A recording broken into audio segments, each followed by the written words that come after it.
Dear viewers, Assalamu alaikum wa rahmatullahi wa barakatuhu. May the peace and blessings of Allah be upon you all. Welcome to this special program presented to you by MTA Africa. These days, in many places around the world, many are celebrating the Halloween. Today, inshallah, in this program, we will be discussing about Halloween and its reality. For this, we have in our studios today Murabbi HBzAhmadiyyaTV and Umar Sultan Sahib. Assalamu alaikum wa rahmatullahi wa barakatuh. Wa alaikum salam wa rahmatullahi. So to start the discussion about the topic of Halloween, I would ask Umar Sahib, what is the Halloween? Thank you, Murabbi Sahib. So Halloween is a festival which is celebrated around the world on the 31st of October of every year. It's mostly celebrated in the developed world, but lately there's a trend that it's being celebrated in the developing world too. So for us who stay in the developing world, our exposure to that festival is quite limited. We have the internet, of course, we'll watch on YouTube, we'll see movies, and what we'll see is that, you know, this image of children going to doors at strangers' houses, knocking at them and then asking for candies. So we see children, you know, wearing costumes and going around houses, and then there's this very popular image of, you know, pumpkins everywhere. Okay, these images and these celebrations, let's say, apart from being present in some cultures, and today we can say in many cultures, many people around the world, it's very common and accessible now through the internet, the movies, and strangely, it's very popular in the cartoons nowadays. The images of small kids, small children, from small children to the eldest in every society now being celebrating this event called Halloween. In the costumes, like you mentioned, we see children going around asking for toffees, playing, and etc. So this is now quite popular in many countries, in many traditions, in many cultures around the world. And for African countries also, it's nowadays coming to, it's starting to be more and more popular in African countries. So Shamim Sahib, what are the origins of the Halloween? Actually, Nur Sahib, the Halloween, it has its origin in an ancient festival, Celtic festival, which was known as the Samhain. And this was celebrated on the eve of the New Year, the Celtic New Year. Normally they celebrate it on the 1st of November. So the eve of it, 31st of October, this was the festival of the Samhain. So at this time of the year, it is normally associated by those people with death, and it marks the end of summer, the beginning of darkness, and so on and so forth. So the Celts, they believe that on the eve on the final day of the year, the boundary between the living world, the world of the living, and the world of the dead, that boundary is blurred. So they believe that during the night of the Samhain, the ghosts of the dead people, they come to visit our world again. So normally, in the past, the Celts, they used to commemorate this event. And they used to do it by building huge sacrifice bonfires where people will burn crops and animals as sacrifices to the Celtic deities. And during the celebration, the Celts themselves, they will wear costumes, and those costumes normally will consist of animal heads, animal skins. And then afterwards, so this was in the past, then afterwards, approximately during the 9th century, Christianity began to spread into the Celtic lands. So, and gradually it merged with those local beliefs and local practices. So these rites were very specific to some kind of people, to some nations, let's say, and they had a very specific purpose for celebrating these events. Yes, as it is specifically an event, a festival being celebrated by the Celts in Scotland. So what happened actually? How did it become popular? It is through Christianity. So what happened actually is when the church entered those lands, so they wanted to designate a holiday to replace the Samhain, because as we've seen, the Samhain has its base, its foundation in idols. So the church wanted to do away with that. So they proposed the All Souls Day, which is celebrated on the 2nd of November. So it is a church-sanctioned holiday. So in an attempt to replace the Samhain. So basically what they did is they only changed the name. So basically the All Souls Day, which is still being celebrated up to today by the church, it is celebrated with bonfires, parades, costumes, and people being disguised as saints and angels and devils.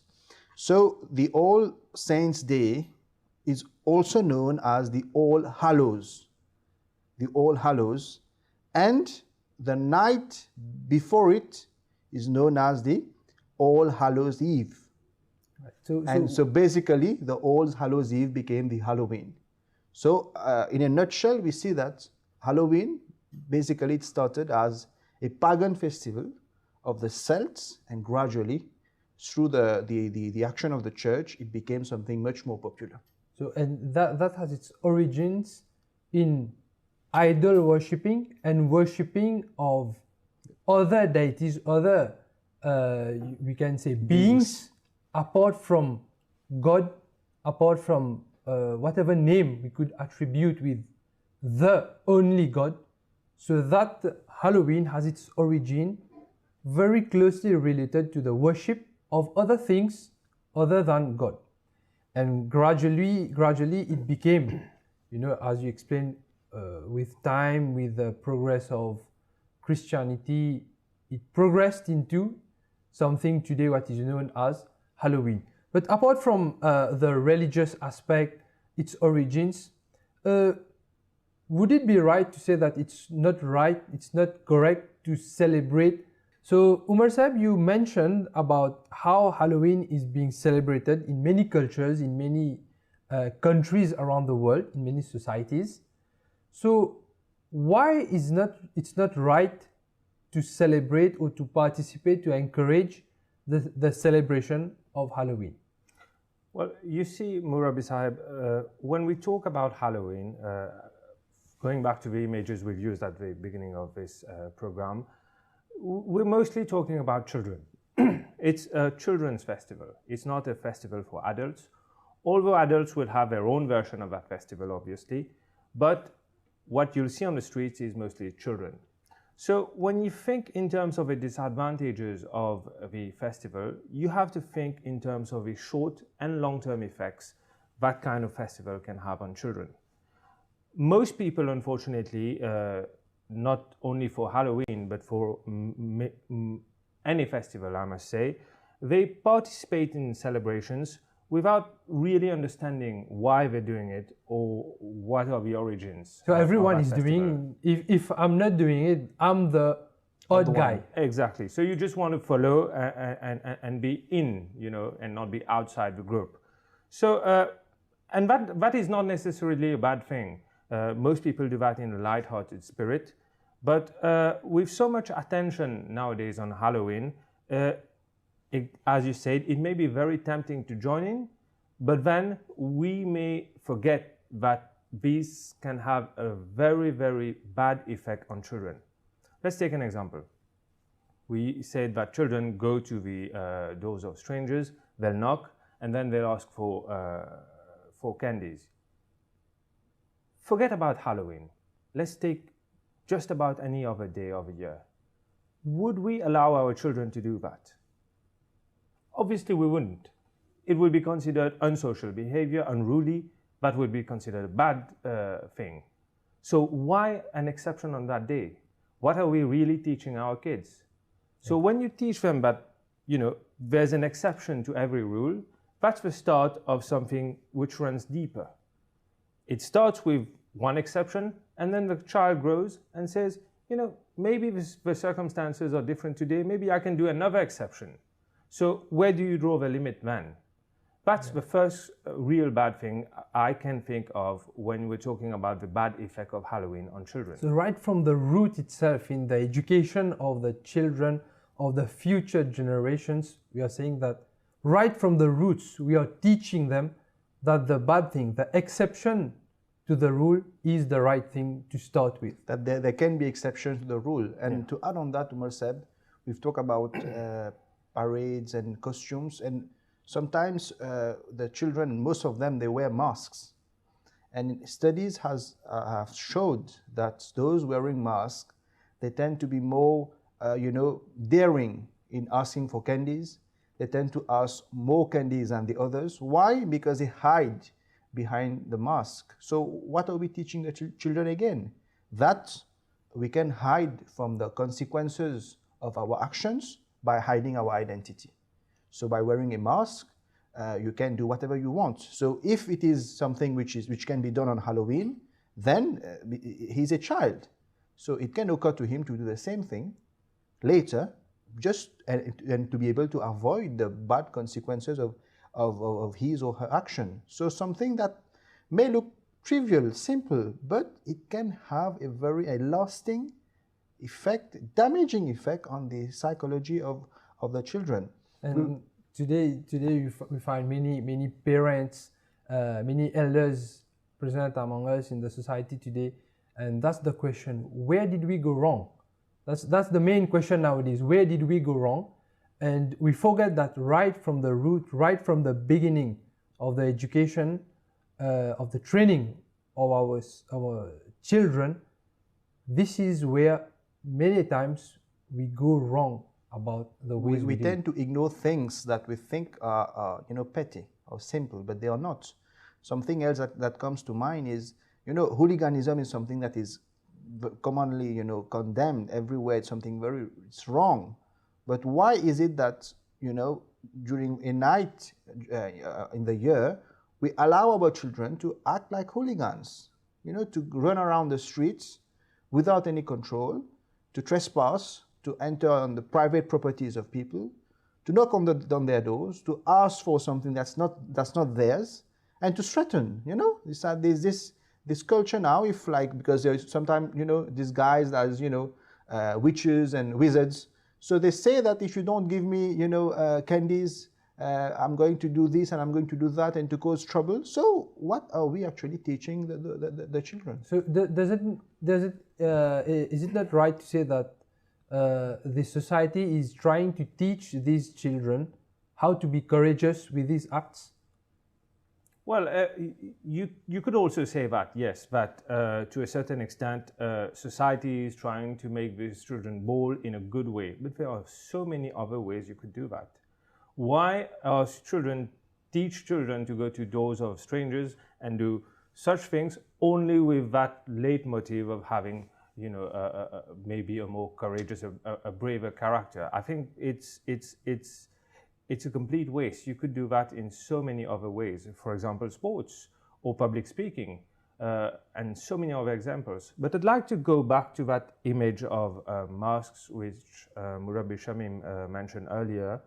So what's interesting in that very specific example is that at least at that stage of his life or her life, for that child rather, so what he learns is that I can wear a mask, I can wear a costume and hide. But then when he or she grows older, maybe he won't or she won't wear a mask in public. At least not a mask we can see. But what's a mask? What's a costume? It's a lie. So we're teaching that child to lie and then hide behind that lie. Right. So when he or she grows up, then that becomes a conditioned reflex action. It's like, okay, if I'm going to end up in trouble because I did something wrong, maybe I can lie. So again, the thing you mentioned about, the triviality of such things, but after so many years, when that child grows up, it is no longer that trivial. It has a very deep effect. And then another thing which comes to my mind when I think about Halloween, everybody says it's about candies. Everybody knows it's about candies. And well, who's to blame kids for loving candies? Even adults love candies. I do. So, but there's one thing which is very peculiar about that night. There seems to be no limits on the children on the amount of candy they can actually ask for, let alone eat. Well, we could say that what's so bad in that? It's just one night. But the principle is that a child should be taught moderation. Shouldn't that child be taught that value? So if you do not understand the value of moderation, or again, if we create an exception to that value, we say, you know, it's okay if you have so many sweets, it's just for one night. But again, what happens after a few years? What happens when a child experiences drugs for the first time? Smoking, alcohol. So many vices. It's okay to have it for a day or for a night. Again, and then that's where addiction starts coming in. When we're talking about sweets, maybe it's not that addictive. But if it happens with drugs, if it happens with alcohol, so we allow these things to start at least for that specific night, or at least, let's say, in the name of that night, things are allowed. Things which are normally not okay, but now it's allowed on that night. Basically, Noor said, you know, there should not be exceptions for good values. The good values we want to teach our children. We spoke about, you know, having moderation, or not speaking the truth, not lying. So there should not be exceptions to them. Wastage, something that we all condemn on a daily, that we should not waste food, like the children starving. So what does Halloween teach us? That on that day it's allowed to waste food. It's something that is okay to do. They say that about an estimated 10 million pumpkins are grown in the UK, and 95% of them are used on the day of Halloween just to make those lanterns, those hollow pumpkin lanterns, and most of them, they say that they don't even use the flesh inside. So basically, there should not be exceptions to morals if we want to instill those morals in our children. Well, Shamim Saab, this is one very alarming point that it calls us to reflect and think about this, that for many it might seem something very normal to wake up and never think about what are you going to eat on that day for breakfast, lunch, tea, supper, dinner, whatever the name you give it. You can just go outside your house and buy something to eat. But for many families around the world, waking up in the morning is a nightmare, because they have no idea how they're going to end this day, how they're going to feed their wife, their children, their parents, all those dependents on them. Forget about feeding themselves. So there are many around the world who face these difficulties. So where's the moral? Where we draw the line in morals on that day?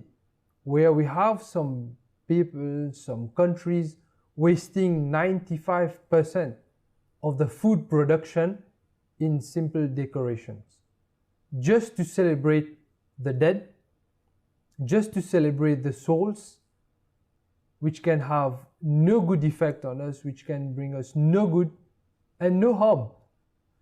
Just to celebrate these things, we agree to waste that amount of food, that amount of provision, and to think these countries, so many millions of people starving to death, so many people having to work so hard to get provision. So these are maybe some we could say some of these disadvantages, some of the problems related to the celebration of Halloween. The West is trying to teach their children that, we should not waste food because we have, children starving in other parts of the world. They try to instill those values in them. But these kind of festivals, these kind of nights where such, activities are condoned, this is where all the education and all their efforts go to waste, because, on New Year's Eve and Christmas and everything. So they see that on these days, all kind of, extravagance are allowed. So on one hand, they're being taught some values, and on the other hand, they see that basically when it comes to our, own enjoyment, we can do whatever we want. So where the society is teaching us that on some days there's no limits. So Shamim Sahib and Umar Sahib, I would now ask you the questions. What does Islam teach us about these limits? Let's say, for instance, we speak about Halloween. We have discussed about its origin. So from the point of view of a believer, what should be his stand towards the Halloween? Well, Nur said there are two ways to look at it. So basically, first, when the direct way to look at it is the origins of this festival. We'll talk about the wastage and all these things that are condemned in Islam. But let us look at the origins of Halloween. As I said earlier, the festival, the harmless festival of Halloween, has its roots in some pagan festivals, where the Celts, they used to invoke their deities and to invoke the dead and to ask from them and to seek their help and so on and so forth. So basically, it's shirk, what Islam has described as shirk, idolatry. And it is something that the Holy Quran has condemned vigorously.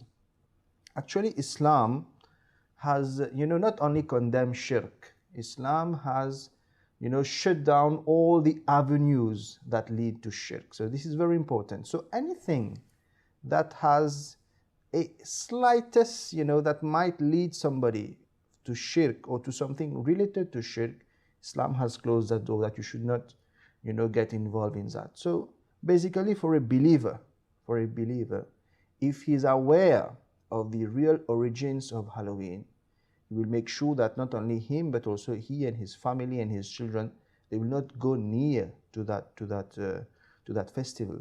Because as Muslims, we all know that the Holy Quran is very clear about that Allah Ta'ala will not forgive shirk and the act, of associating partners to Him. And this is something that, has been condemned vigorously in Islam. So, right from the origin of this festival, it is something that a true believer cannot and should not tolerate. Speaking on the aspect of shirk, the founder of the Ahmadiyya community in Islam, Hazrat Mirza Ghulam Ahmad of Qadian, explaining the teachings of the Holy Quran and the teachings of the Holy Prophet ﷺ, beautifully he explains this, that whatever beliefs of the believer should reflect on his actions. His life should be a reflection of his beliefs.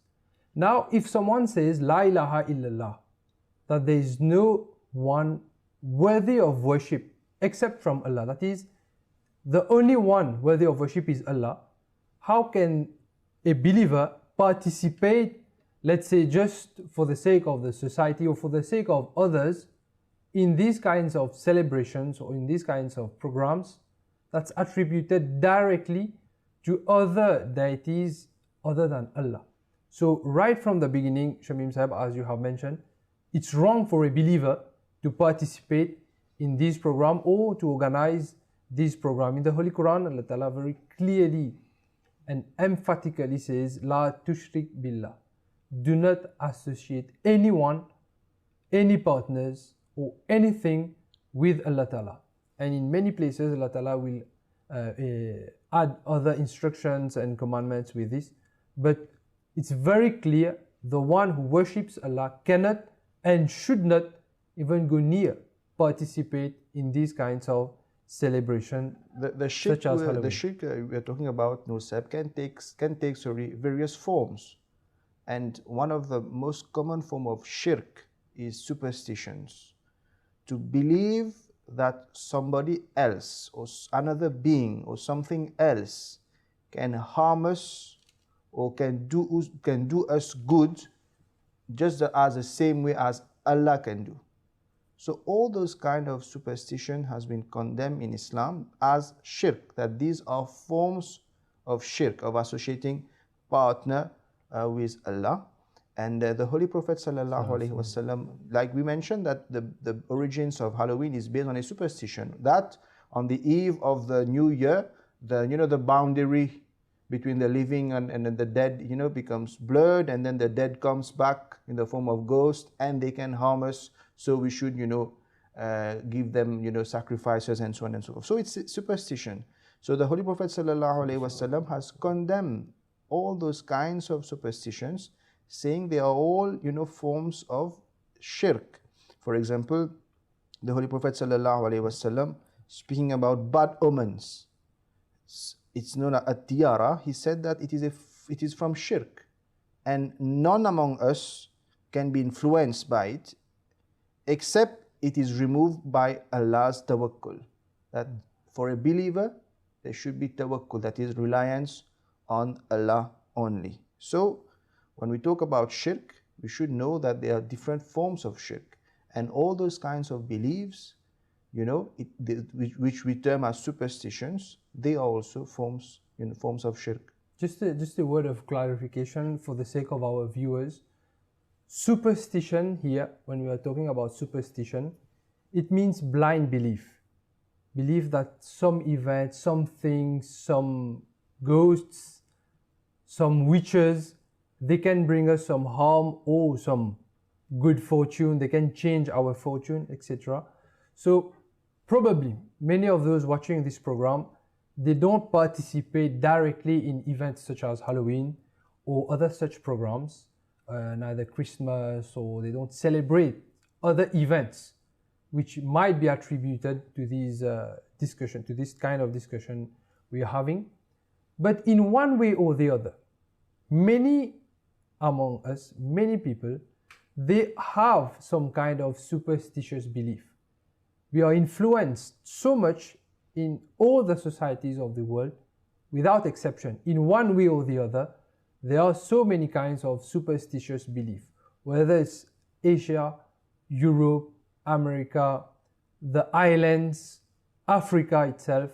So all of the inhabitants of the world, we are influenced by superstition.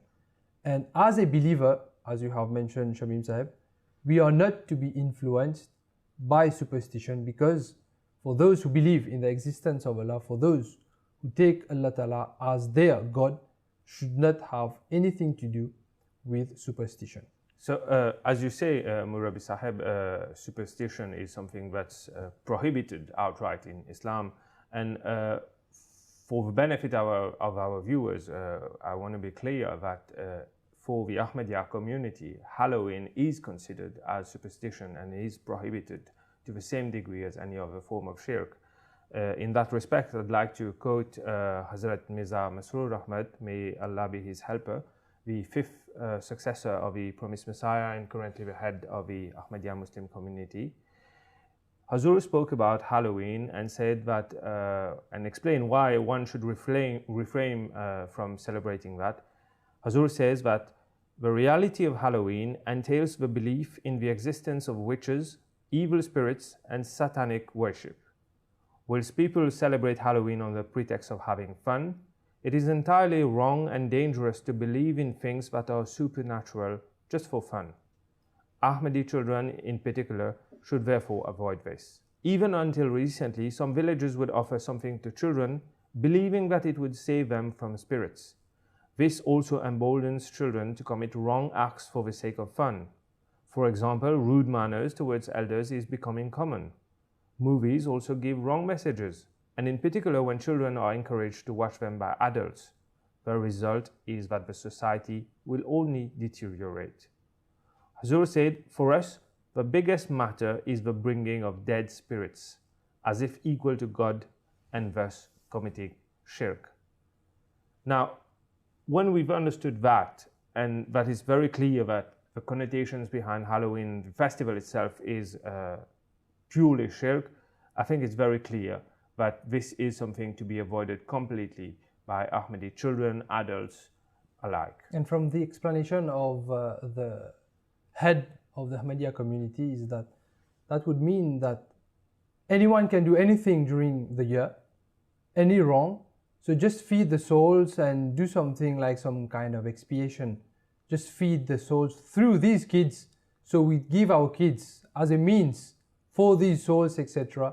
So all these things have no sense. It does not make sense for a rational mind that for the whole year you could do something which is wrong and just feed the soul, feed the witches, feed the dead, and it would have like some kind of expiation.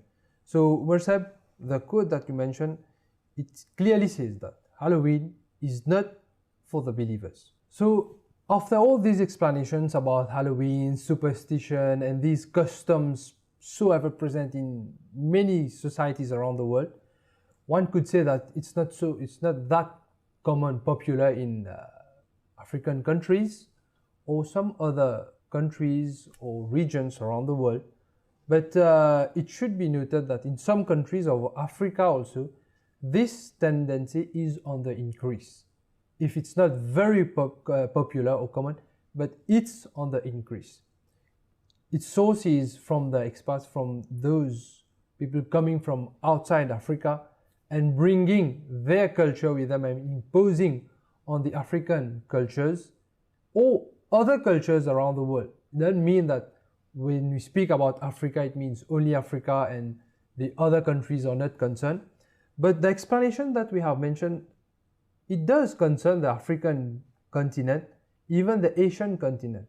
Whether or not the name Halloween or the celebration on the 31st of October is not that popular in African countries, but Shamim Saab, these traditions, these customs, they are present in the African countries. Exactly. Yes, Halloween is not celebrated on a large scale in Africa, even in Asia, but we cannot say that the African society is free from superstitious beliefs and myth, and that are bringing about disastrous consequences for the society at large. For example, for those who have lived in the African society, we are aware of those beliefs about, the powers of the wizards and witches, of the juju man, or the doctors, who use, black magic. So they are all superstition. What do we believe? They believe that, those people, we give them powers. We give them powers that can only be given to Allah. The power of giving life, the power of giving death, the power, the knowledge of the unseen, and so on and so forth. Powers that should only be ascribed to God, the Almighty, or being ascribed to the creatures of God.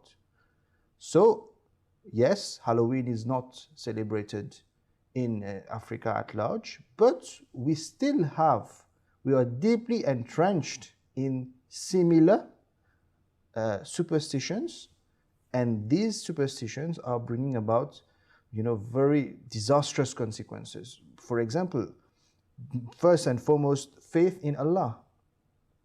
Those superstitions, as we mentioned, they are forms of shirk.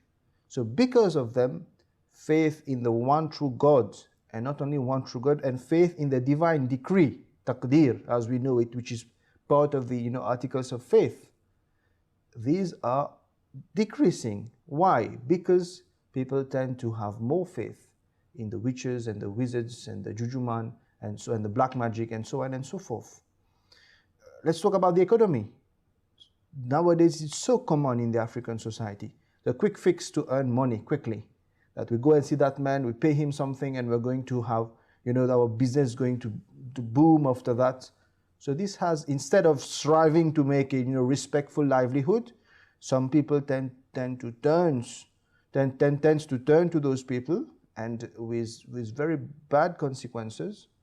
And unfortunately, these days, those witches and wizards, they know that people have those superstitions, and they capitalize on that, and they extort money from them. So it's not wrong to say that this is the way some people try to keep the society at their own will, not to give the right education, just for them to make money out of uneducated people or some who are not well versed. Nowadays, it's just business. It's business. Let's talk about the health sectors. That's so unfortunate. And nowadays, we have so many poor people. Instead of turning towards, the hospitals and proven scientific cures and medicines, they go towards those, witches and wizards and jujuman, and they spend a lot of money and, to be freed from all kind of evil spirits. And basically they are sick, they should go to the hospital. And so all these, you see those, consequences, they are due to those superstitions. So yes, we don't celebrate Halloween on a large scale in Africa, but unfortunately we are still deeply entrenched in those superstitions. And it is through the right education that we can try to uplift the society and try to teach them the reality of things. Yeah, this is where Islam's teachings are so vital for the benefit, for the freedom of the society. Where Islam has condemned shirk in all its forms, Islam has also given the teachings for healthy society. When we spoke about the various harms of Halloween, for the health, for the morals, for the society, for the family, for the education of the children, for everything, Islam has given so many teachings for the betterment of each of these, we could say, issues. So as superstition and superstitious beliefs and festivals such as Halloween has no place in Islam and is even considered as shirk, we would conclude this program with the words of the fourth caliph, Hazrat Khalifatul Masih al-Rabi, the fourth caliph to the promised Messiah. He says the time can distort reality into myths and legends. The influence of such legends only serves to distance men from the realities of life. As a result, faith becomes imaginary and unreal, whereas true faith has its roots in the verities and facts of history. It is very real and potent enough to bring about significant changes in human society. So these are the words of Hazrat Mirza Tahir Ahmad Khalifatul Masih al-Rabi rahimahullah alayh. So Jazakumullah, thank you Umar Sahib, thank you Shamim Sahib for this very deep discussion, we could say, about Halloween. And thank you viewers for your time, for watching our program, for this special program brought to you by MTA Africa. Assalamu alaikum wa rahmatullahi wa barakatuhu.